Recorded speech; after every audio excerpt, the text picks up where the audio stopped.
Hello, and welcome to another episode of Untraditionally Traditional, a podcast with me, Brittany Duncan, a millennial homemaker.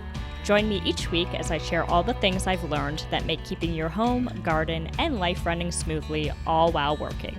If you are enjoying the podcast, please be sure to subscribe in your favorite podcasting app so you get the episodes downloaded straight to you every Monday. Now, on to today's episode.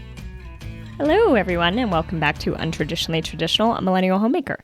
This is your host, Brittany Duncan, and I am thrilled to be here with you. I know the audience is all over the country, well, actually the globe. Hello, Canada, the UK, Norway, France, Sweden, and Australia listeners.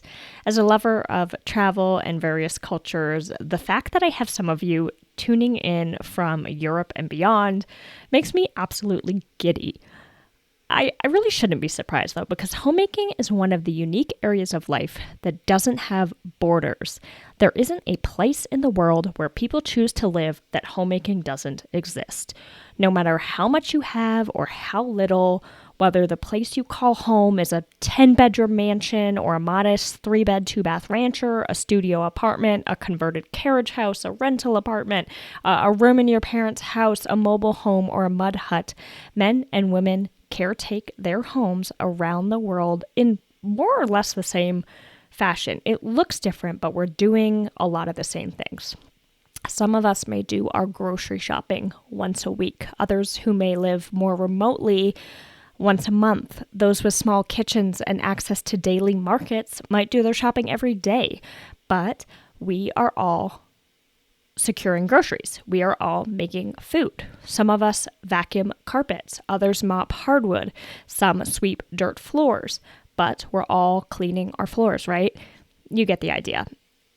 In many fashions, homemaking, we are all going through it around the globe, just different flavors of the same thing. And I think that's really cool. And I can see it when I look and I have listeners all around the world tuning into this podcast. Homemakers, we are all around the world. So you can make anything, no matter how big or small, lavish or simple, a place of home. That's what we as homemakers do.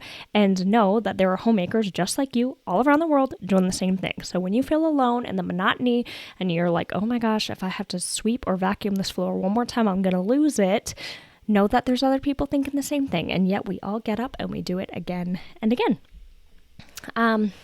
Personally, I have been spending more time outside than inside the home because yard maintenance and preparing for gardening season is part of homemaking for those of us that enjoy it, or maybe even those people that don't. I mean, yard work doesn't stop, right? But for me, I actually really love it. The spring equinox hit and Boise leapt into spring. It was like it got the notice, and tomorrow it's going to be 77 degrees here. It's about 72 right now. The birds are chirping, flowers are blooming, trees budding, and our chickens are back up on almost full egg production, which is really exciting. We've had 2 days this past week where 6 out of 7 of our girls laid. I'm still waiting on a 7 out of 7 day.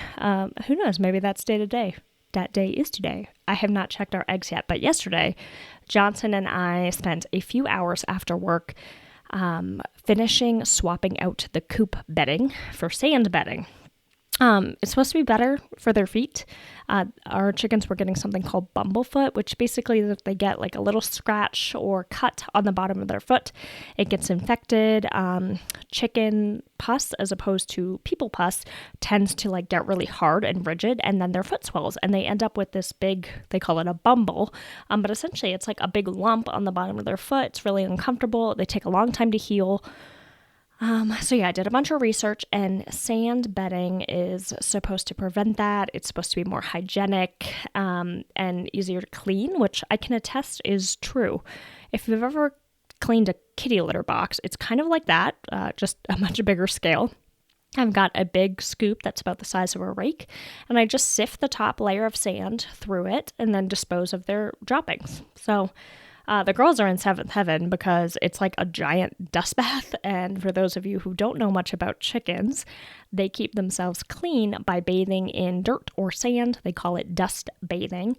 I know it seems counterproductive to bathe in dirt, but it works for them. They dig down and they use their feet to throw sand up under their wings and on their backs, and they get all puffed up and lay on their sides. And if you look out there, the first time you notice them dust bathing, you will think that they're all having like seizures and dying. It's actually terrifying until you realize what they're doing. So if you're new to the chicken game and you look out the window and see that, no, they're just dust bathing, happy as could be. So anyway, that's what we've been up to. Hopefully they will reward us with more eggs for giving them a little coop upgrade. This week's episode is more or less of an expansion of my favorite things. I do that segment pretty often at the beginning of an episode, going through 3 things that I'm loving that week. But this is the second episode of a series that I'm doing periodically called There's a Better Way, where I share something that is working well for us, that I recommend, that I think is a better way to do something. So, first item on the list is combating your smelly trash bins. Especially as the weather warms up, I feel like the trash can just gets smellier. It gets smellier quicker. And there's a little trick that I have that prolongs the stink. What I do, I keep a plastic grocery bag in my freezer, and all week long I put the packaging from meat, things like fish skins, chicken trimmings, fat from cooking, vegetable scraps that the chickens can't have, which are very few things, but one of them is onion peels, which stink up the trash.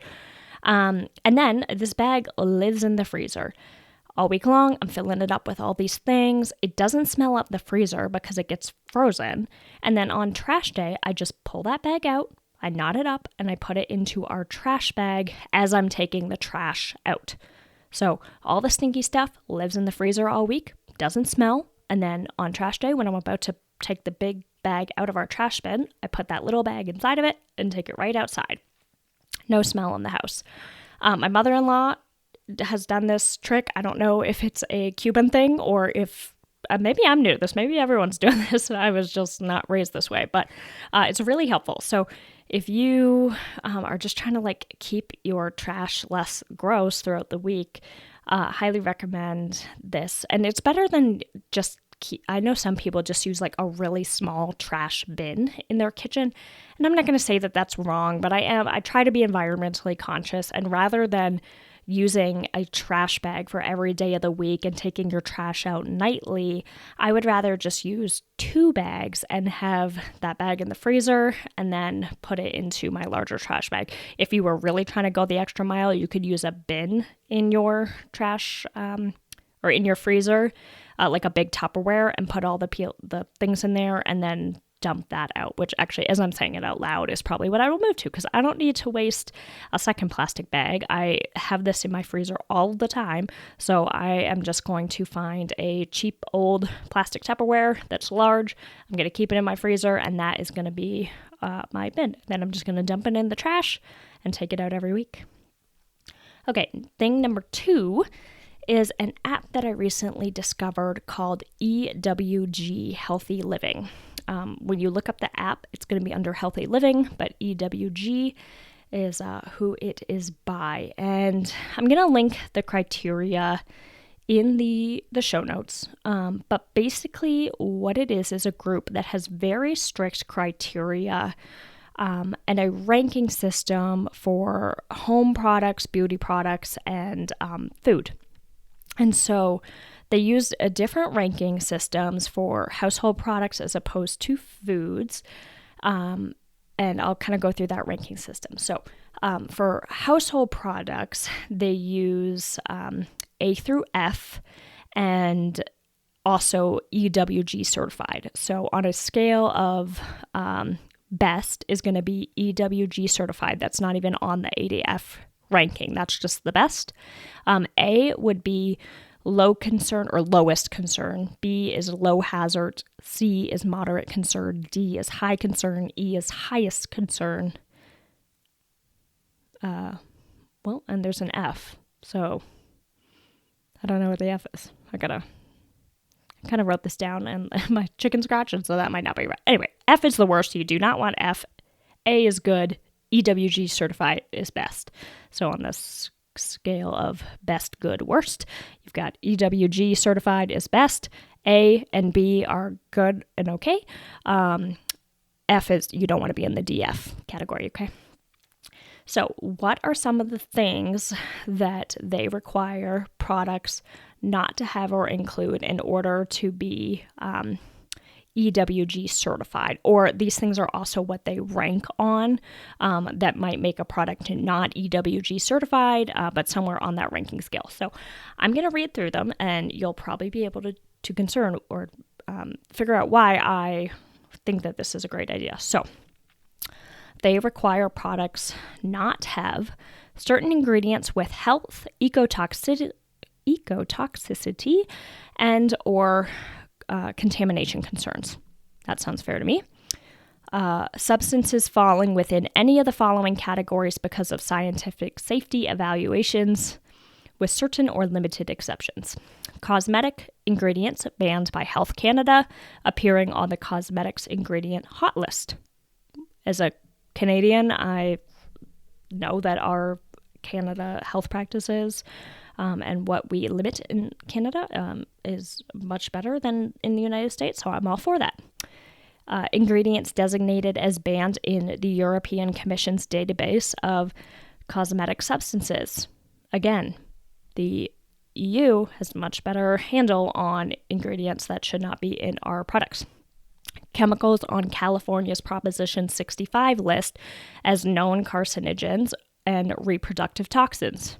Yep, I don't want those in my products. Substances classified by International Agency for Research on Cancer as known, probable, and possible carcinogens. Substances listed in the National Toxicity Program's report on carcinogens. Substances classified by the EPA's IRIS program as carcinogenic to human, or likely to be carcinogenic to humans, or having suggestive evidence of carcinogenic potential. So, likely to give you cancer, suggesting to give you cancer. I'm all about not having those in my products. Ingredients the FDA does not allow for use in cosmetics. Fragrance chemicals prohibited by the International Fragrance Association.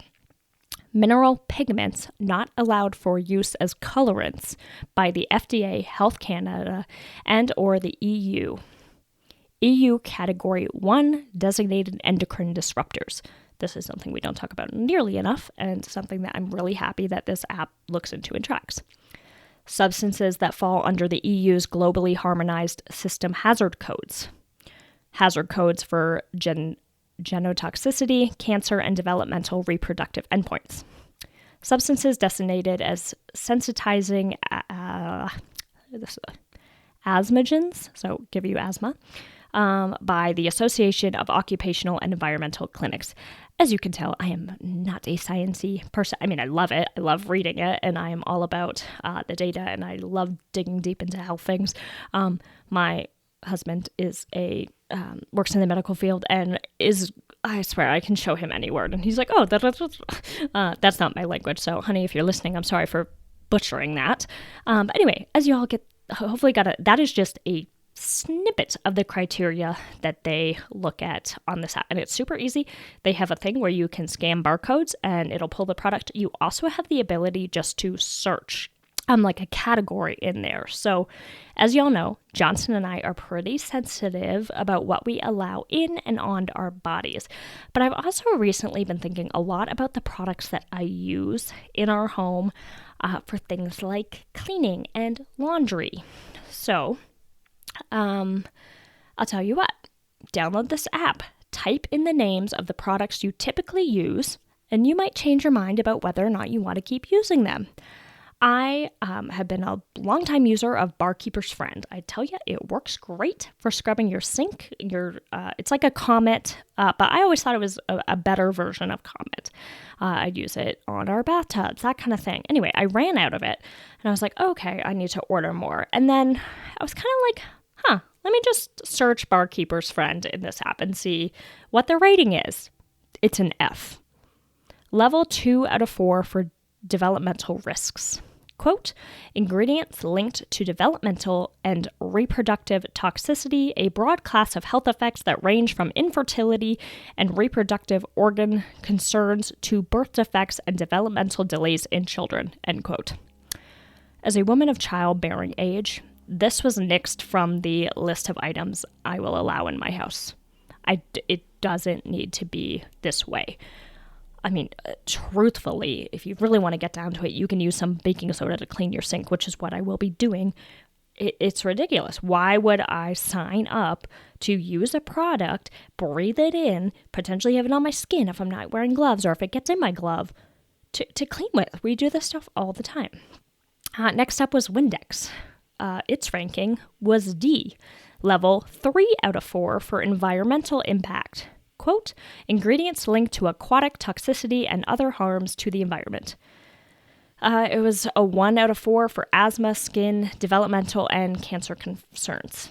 So the product I chose to replace it with after searching window cleaner and looking at the options that they had that had better rankings was one that's actually EWG verified.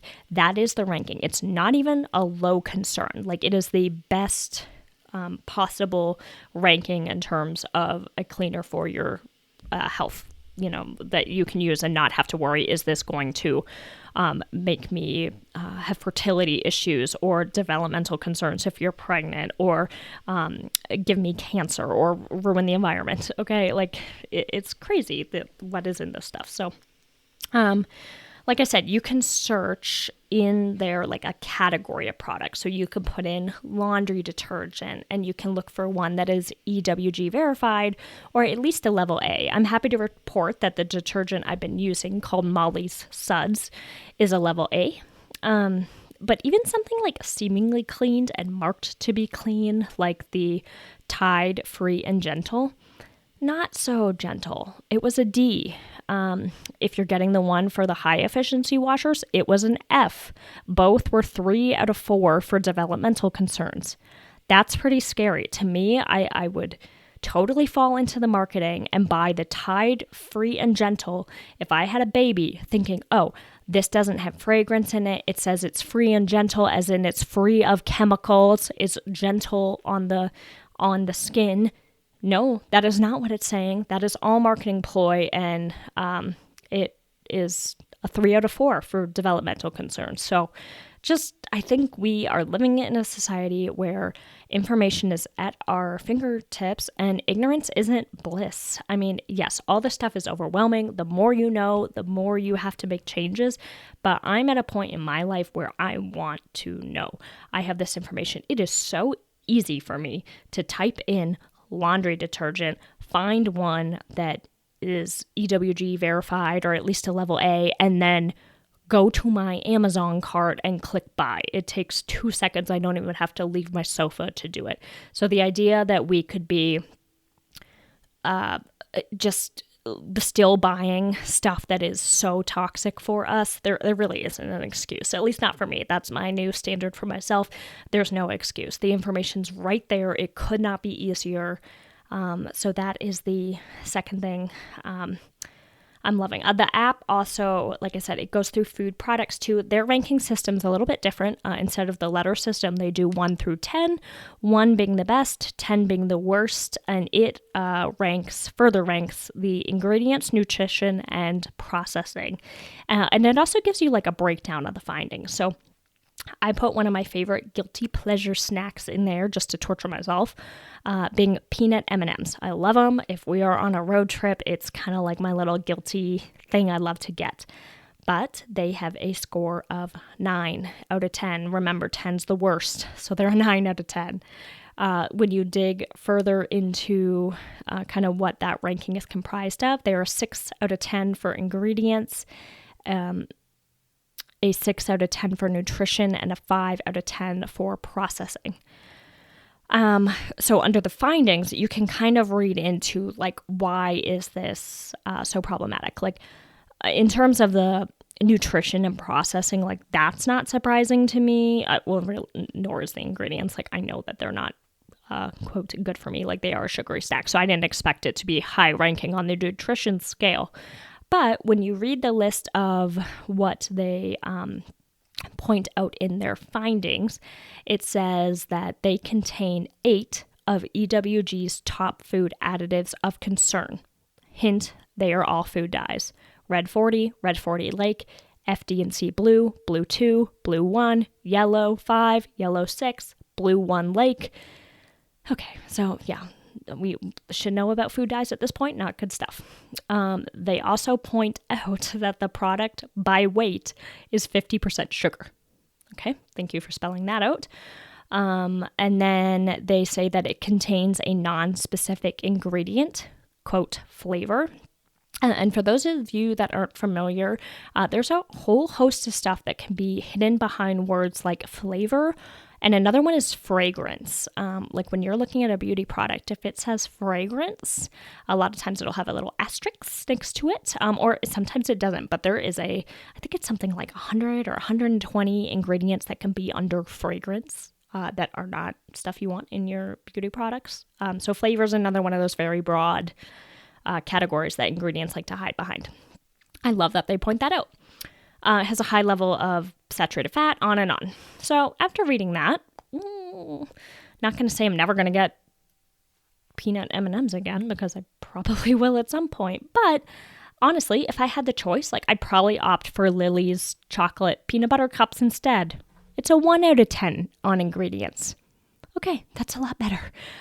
When I looked into the findings, its concerns about the ingredients were that it wasn't certified organic, and that it had some palm oil in it. I can live with that as an occasional treat. Not sure I want to live with foods that contain a bunch of food dyes anymore. Just me. Okay, last thing on my list of 3 is a better way to love lunches using leftovers. Now, some people I talk to are like, I will not eat leftovers. Absolutely not. And for years, since college, I've been doing this little simple trick that is the easiest way to eat a salad and actually enjoy it and use your leftovers. I do this probably 6 out of 7 days a week, depending on what we had for dinner. If we had soup for dinner, not going to put that in my salad. But basically, with most things, what I do the next day with my portion of leftovers is I'll chop it up. I dump it on a bed of spinach. I throw in some various nuts and seeds, a little olive oil, some red wine vinegar, sometimes a little Parmesan or some feta. Mix it all up, and it's not leftovers anymore. It's a delicious, hearty salad. With leftovers, I think the key to enjoying them the next day is to turn them into something else. If you're one of those people that are like, listen, I don't want to eat the same thing 2 days in a row. I get that. But you can morph it into something else where it doesn't feel like you are eating the same thing, and you are still using your leftovers. You're not wasting food. You're not having to cook. You're not having to order out, all these things. A quesadilla, if you're not a salad person, is another easy option. 2 tortillas, some cheese, your leftovers. You have a great filling for a quesadilla. And then another option, depending on what you have, is soup. You add some broth, some noodles or rice, your leftovers, and you've got a hearty soup. So think about that. For me, the salad is the easiest one. It's also very quick to put together. And it's, nutritious. A lot of us want to eat more salads, but don't necessarily know how. So this is a really simple way to do it. I appreciate y'all sticking with me through this hodgepodge of an episode. I hope that you found the information helpful. I'm always looking for episode topic ideas. So if you have something that you'd like to learn about or like to hear my thoughts on or anything like that, you can message me over on Instagram at untraditionallytraditionalpod. Or if you don't have Instagram, my website, untraditionallytraditional.com, has a comment box there. You can write a little message and connect with me that way. Until next week, happy homemaking, everyone. Thank you for listening to this episode of Untraditionally Traditional. If you enjoyed the podcast, please share it with those special people who would love it too, and write a review. For more tips and photos of my home and garden, follow Untraditionally Traditional Pod on Instagram. Until next week, let's continue to make our homes places of joy and service to ourselves and those we share them with.